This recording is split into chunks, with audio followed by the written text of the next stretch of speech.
वारदात का हिस्सा नजर आता है? अगर आपके लिए इसका उत्तर नहीं है तो वक्त की कब्जाधारी नीति और सच्चाई में साफ अंतर आप भी देख सकेंगे। वक्त की जमीन हड़पने वाली राजनीति की पोल खुलती जा रही है। दिल्ली के 6 मंदिरों पर वक्त ने जो दावा किया उसका खुलासा अल्पसंख्यक आयोग की रिपोर्ट से हुआ। ये रिपोर्ट 2019 में आई थी। इसमें दावा किया गया कि दिल्ली के कई मंदिर वक्फ बोर्ड की जमीन पर बने हुए हैं। लेकिन सबसे बड़ी बात इसमें ये कि इनमें कुछ मंदिर वक्फ बोर्ड बनने से पहले के थे, तब के जब वक्त का नामो निशान तक नहीं था। भी इस वक्त मेरी मौजूदगी है मंगलापुरी के इस शमशान घाट में। 6 अलग अलग मंदिरों पर वक्फ बोर्ड ने दावा किया है, जिसमें कि शमशान घाट भी इस दायरे में आता है। ये बताइएगा, ये शमशान घाट कब से? मैम, ये शमशान घाट 70 साल से है और 50 साल से मतलब संस्था देख रही है। और हमारे पास ना तो कोई नोटिस आया है ना कुछ है। हमें तो कोई पीछे भी एक मंदिर है, उस पर भी अपना दावा ठोक रहे हैं और इसको भी बोल रहे हैं। आज तक ना तो यहाँ पे मतलब ना कोई मुस्लिम आबादी थी, ये अब आबादी हुई है जो भी है मुस्लिम, कुछ भी नहीं था ये तब से शमशान घाट। 70 सालों से जो शमशान घाट मंगलापुरी में मौजूद है, जिसके बिजली के बिल से लेकर तमाम दस्तावेज लोगों के पास मौजूद है, जो जमीन नगर निगम से अप्रूव्ड है, उस पर वक्फ अपना दावा कर देता है। ये बताता है कि वक्फ के दावे कितने सही हैं। सिर्फ ये शमशान घाट ही नहीं, दिल्ली के मंगलापुरी में मौजूद जिस काली मंदिर पर वक्फ अपना दावा ठोकता है, वहां भी वक्फ की जमीन हड़पने वाली नीति से सब हैरान। ये मंगलापुरी का काली माता मंदिर है और आप देखिए शिव शक्ति काली माता मंदिर, पालम मंगलापुरी रोड, न्यू दिल्ली। ये है ये मंदिर है और बताया जाता है कि बहुत पुराना मंदिर है, लेकिन वक्फ बोर्ड की जो रसीद है या जो वक्फ बोर्ड का जो दस्तावेज है उसमें ये कहा गया है कि ये मंदिर जो है वो वक्फ बोर्ड की ज़मीन पर बना हुआ है। और इसी को लेकर सवाल उठने लगे हैं कि ये अति प्राचीन मंदिर है। वक्फ की जो दस्तावेज हैं उसमें अगर इसका नाम आता है तो वाकई सवाल खड़ा करने वाली बात है। वक्फ की दादागिरी के कारण हिंदू संगठन सवाल पूछ रहे हैं कि क्या वक्फ सरकार से मिली शक्तियों का गलत इस्तेमाल कर रहा है?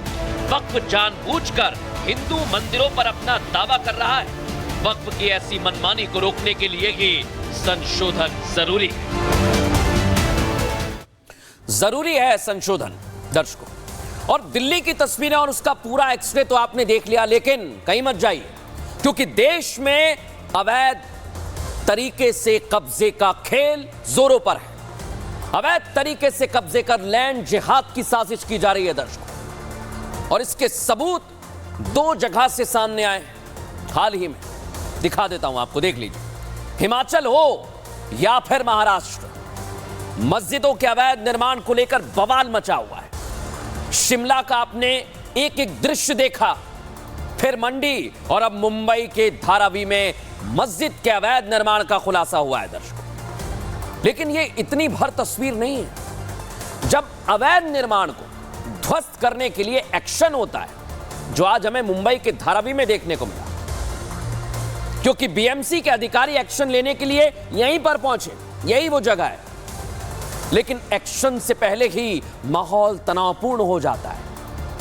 सामने आ जाते हैं लोग। देखिए जरा, अधिकारी कार्रवाई करने पहुंचे थे, उनकी गाड़ियों में तोड़फोड़ कर दी। सोचिए जरा आप, कौन लोग हैं ये? मस्जिद को गिराने का विरोध करने के लिए सैकड़ों की संख्या में मुस्लिम संगठन के लोग सड़कों पर आ गए। ये कौन लोग हैं ये भी आपको बताऊंगा, लेकिन पहले इन तस्वीरों को देखिए। माहौल को तनावपूर्ण करने की कोशिश थी, पुलिस ने बहुत कोशिश की संभालने की, समझाइश वहां पर दी। लेकिन सोचिए दर्शक, अगर यहां पर अवैध निर्माण किया गया है तो फिर उस पर कार्रवाई क्यों ना हो? देखिए इस रिपोर्ट में।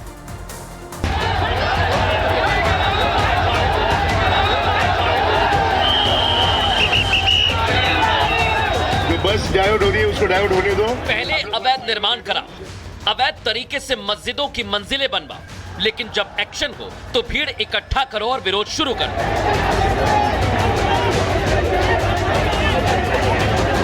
मुंबई के धारावी में 25 साल पुरानी महबूब सुभानिया मस्जिद को लेकर यही हुआ। मस्जिद पर अवैध तरीके से निर्माण करा दिया गया, लेकिन जब नोटिस देने के बाद बीएमसी कार्रवाई करने पहुंची तो भीड़ तंत्र हावी हो गया। कार्रवाई करने आई गाड़ियों पर पथराव शुरू हो गया, थाने का घेराव शुरू हो गया। दिखाने की कोशिश होने लगती है कि सिर्फ और सिर्फ मस्जिदों को निशाना बनाया जा रहा है।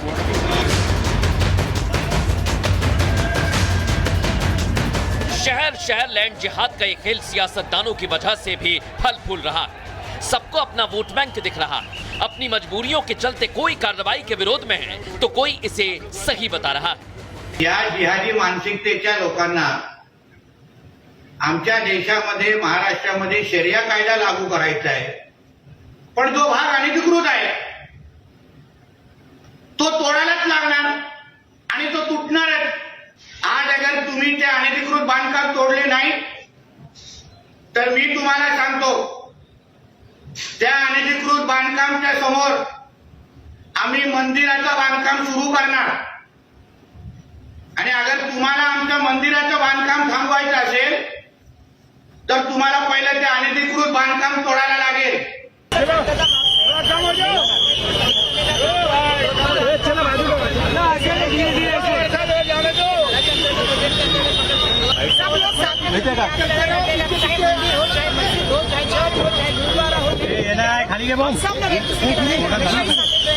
फिलहाल बीएमसी का बुलडोजर वापस मुड़ गया है। अवैध निर्माण को गिराने की कार्रवाई पर ब्रेक लग गया है, लेकिन सिर्फ कुछ दिनों के लिए, क्योंकि कुछ दिन बाद फिर पीलापन जाएगा, मस्जिद के अवैध हिस्से पर चलेगा। दर्शकों, आपने ये तस्वीर तो देख ली, लेकिन इस खबर पर एक बहुत बड़ा खुलासा हुआ है। खुलासा जो हुआ है, आप चौंक जाएंगे। यहां पर जो लोग अभी आपको नजर आ रहे थे दर्शकों, वो बाहर से बुलाए गए थे, बाहर से। और बड़ी बात क्या है, कार्रवाई के विरोध में बाहर से लोग बुलाए गए, इसी तरह से बुलाए गए। भड़काऊ पोस्ट और वीडियो के जरिए लोगों को इकट्ठा किया गया। दर्शकों, शुक्रवार रात से पोस्ट और वीडियोस सोशल मीडिया पर डाले जा रहे थे। इतना ही नहीं, पुलिस ने भड़काऊ पोस्ट और वीडियो चिन्हित कर लिए हैं। हमारे सूत्र ये दावा करते हैं बीएमसी की कार्रवाई के विरोध में 5000 लोग पहुंच गए। पुलिस अब इन पर कार्रवाई कर रही है। जांच में यह भी सामने आया है कि ये लोग बाहर से आए थे। सोच लीजिए दर्शकों, विवादित मस्जिद से धारावी पुलिस स्टेशन तक भीड़ इकट्ठा हो गई थी। मूव कीजिए। धारावी के बाहर से लोग आए, पुलिस ने उनकी पहचान की है। आपको यह भी जानकारी मैं दे रहा हूं कि एक एक कर जब ये लोग आए तो पुलिस अब इन पर एक्शन की तैयारी कर रही है। हमारे सहयोगी भी ग्राउंड जीरो पर पहुंचे। सत्यप्रकाश की रिपोर्ट आपको दिखाते हैं। बीएमसी की टीम के ऊपर पत्थरबाजी हुई, लोग हंगामा के सड़कों पर। इसके बाद यहाँ पे मुंबई पुलिस ने यहाँ पे सुरक्षा व्यवस्था बढ़ाया। लगातार कोशिश किया जा रहा है पुलिस